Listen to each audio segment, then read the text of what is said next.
کچھ چیزیں ایسی، میں مختلف شہروں میں جاتا ہوں، جس شہر میں گئے وہاں لوگوں نے یہ کہا جناب یہاں جو مولانا ہے نا، بعض لوگ یہ باتیں بڑی چسکے لے کے سنتے ہیں، یہاں جو مولانا ہے نا وہ کچھ نہیں کرتے، آپ بڑے اچھے ہیں، یہاں جو پیر صاحب ہیں وہ بڑے گڑبڑ ہیں، آپ بڑے اچھے ہیں۔ تو میں ان سے کہتا ہوں کہ میں اس لیے اچھا ہوں کہ میں تھوڑی دیر کے لیے آیا ہوں، میں نے چلے جانا ہے، اور دوسری بات یہ کہ مجھے آپ جتنا مرضی اچھا کہہ لیں،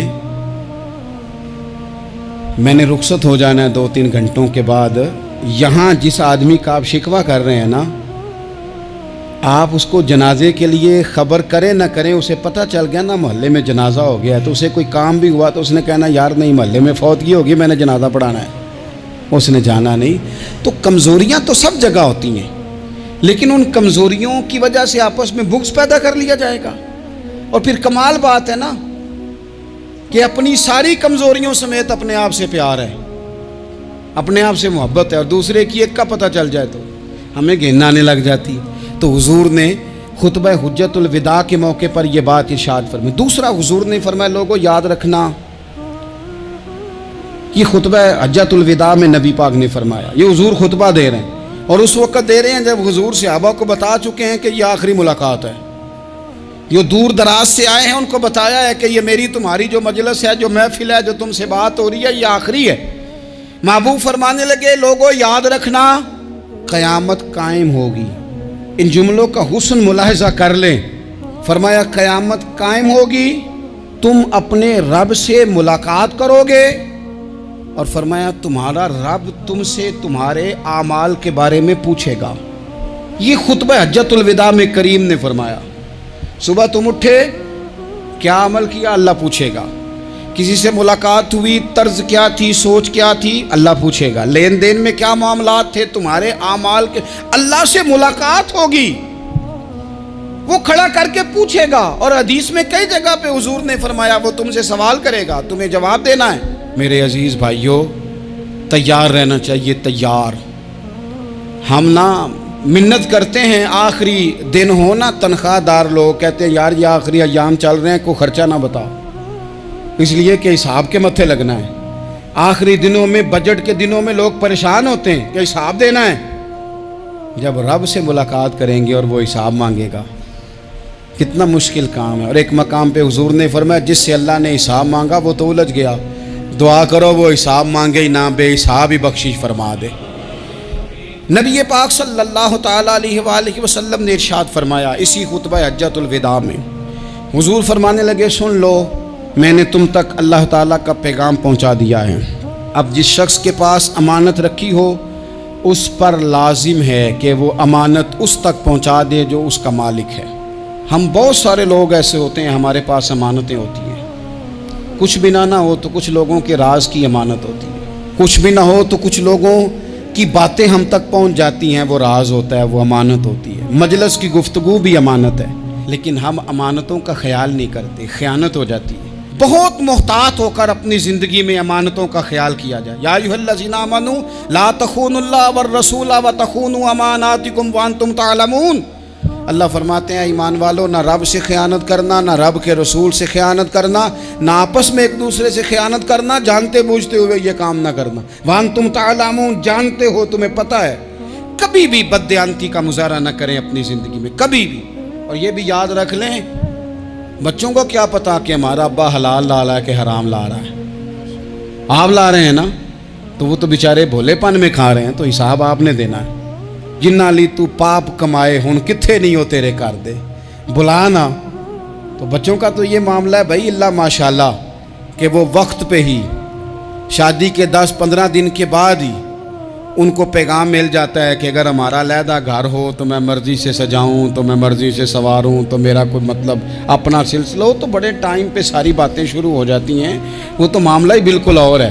تو بالکل کسی بھی امانت میں کبھی بھی خیانت کرنے کی کوشش نہ کریں، اور یاد رکھیں مال حرام جہاں آتا ہے وہاں بڑی تباہی آتی ہے، جہاں لوگ بددیانت ہو جاتے ہیں وہاں معاملات بڑے خراب ہو جاتے ہیں۔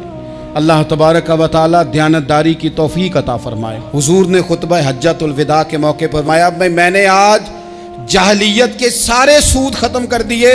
نبی پاک میدان عرفات میں کھڑے ہو کے فرمانے لگے جس بندے نے بھی کسی سے پیسے لیے ہیں وہ اصل رقم دے گا، زائد نہیں دے گا۔ حضور کے بڑے قریبی تھے ایک، فرمایا انہوں نے بھی کچھ لوگوں سے پیسے لیے ہوئے، چونکہ وہ سب لوگ کرتے تھے، حرام ہی نہیں تھا۔ فرمایا میں ان کو بھی حکم دیتا ہوں کہ یہ اصل رقم وصول کریں گے، کسی سے ایک پائی بھی زیادہ وصول نہ کریں گے۔ نبی پاک صلی اللہ تعالیٰ علیہ وسلم نے خطبہ حجۃ الوداع میں ایک باریک بات حضور نے بھی، یہ آپ نے ضرور سمجھنی ہے، بالخصوص جو لوگ تھوڑا دین پر عمل کر رہے ہیں، جن کا لبادہ مذہبی ہو گیا، جنہیں لوگ حضرت صاحب، قاری صاحب، علامہ صاحب، مفتی صاحب، حاجی صاحب، بزرگوں کہہ کے بلاتے ہیں، وہ اس پر توجہ کریں۔ میرے نبی پاک صلی اللہ علیہ وسلم نے خطبہ حجۃ الوداع کے موقع پہ ارشاد فرمایا، لوگو شیطان اب مایوس ہو گیا ہے، وہ تم سے بتوں کی پوجا نہیں کرا سکے گا، ہاں وہ تمہیں چھوٹے چھوٹے گناہوں میں مبتلا کرے گا، وہ تم سے چھوٹے چھوٹے عیب کرائے گا، تم سمجھو گے یہ تو غلطی کوئی نہیں، فرمایا اس سے بچ کے رہنا۔ اب وہ مایوس ہو گیا، بتوں کی پوجا نہیں کرا سکتا، تمہیں اپنی پوجا نہیں کرا سکتا، لیکن چھوٹی چھوٹی غلطیاں، ایک مقام پہ فرمایا نا، چھوٹا گناہ ہونا تو مومن اسے پہاڑ سمجھتا ہے، اتنا بڑا ہو گیا، اور منافق کہتا ہے یہ تو کچھ بھی نہیں۔ تو اپنی زندگی کے اندر چھوٹی چھوٹی کوتاہیاں، حضرت سعدی فرمایا کرتے تھے سیلاب اچانک نہیں آتے، پہلے چھوٹا سا سوراخ ہوتا ہے دریا کے کنارے میں، اسے بند نہ کیا جائے پھر بڑا ہو جاتا ہے، پھر وہ ٹائم آتا ہے کہ بند ٹوٹ جاتا ہے، بستیاں ڈوب جاتی ہیں۔ پہلے چھوٹا گناہ انسان کرتا ہے، چھوٹا، پھر اس سے آگے بڑھتا جاتا ہے اور بڑی بڑی غلطیاں ہوتی ہیں۔ اللہ تبارک و تعالی ہمیں رائی کے دانے کے برابر بھی غلطی کرنے سے محفوظ فرمائے۔ نبی پاک صلی اللہ تعالیٰ علیہ وسلم نے اسی موقع پر ارشاد فرمایا، لوگو اللہ سے ڈرتے رہنا، اور میں تمہیں عورتوں کے ساتھ بھلائی کی وصیت کرتا ہوں۔ فرمایا رب نے تمہیں اختیار دیا ہے، عورتیں تمہارے سپرد کی ہیں، ان سے اچھا سلوک کرنا۔ فرمایا اگر کبھی کوئی ان پر تمہیں سختی کرنی بھی پڑے تو اتنی کرنا جتنی ان کی غلطی ہو، ان سے درگزر کرنا، ان سے پیار کرنا۔ اسلام نے خاتون کو باقاعدہ حقوق دیے، باقاعدہ۔ صحیح بخاری میں حدیث ہے، یہ جو نوجوان ہیں، مطالعہ کرنے والے، پڑھنے سننے سمجھنے والے، یاد رکھا کریں ان چیزوں کو۔ حضرت بریرہ رضی اللہ تعالیٰ عنہ حضرت عائشہ صدیقہ کی کنیزہ ہیں، حضرت مغیث رضی اللہ تعالیٰ عنہ ایک صحابی ہیں، ان کی وہ اہلیہ ہیں، وہ اپنے خامد سے علیحدگی چاہتی تھی، ان کے خامد بڑی محبت کرتے تھے، علیحدہ ہونا نہیں چاہتے تھے، خاتون رہنا نہیں چاہتی تھی۔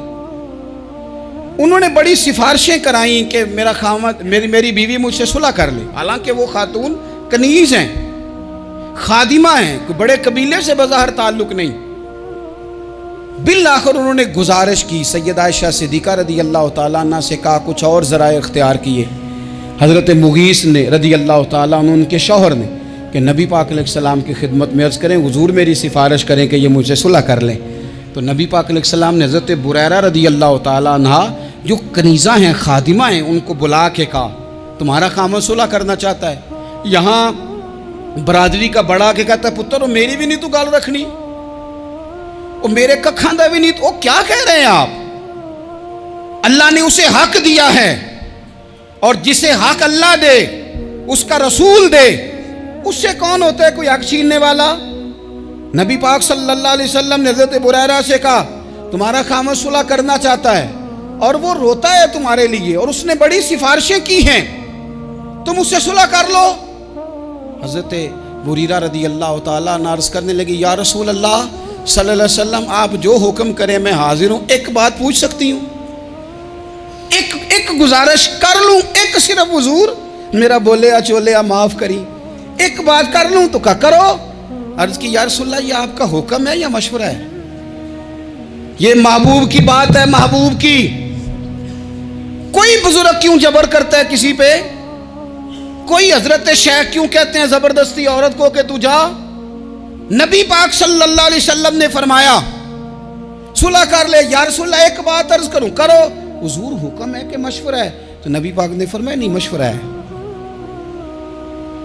تم عاقلہ ہو، بالغہ ہو، اسلام تمہیں با اختیار کرتا ہے، چاہو تو رہو، چاہو تو خلا لے لو۔ عرض کرنے لگی حضور اگر مشورہ ہے تو پھر میں مغیث سے صلح نہیں کرنا چاہتی۔ میرے محبوب نے فرمایا تو جس حال میں راضی ہے میں بھی راضی ہوں۔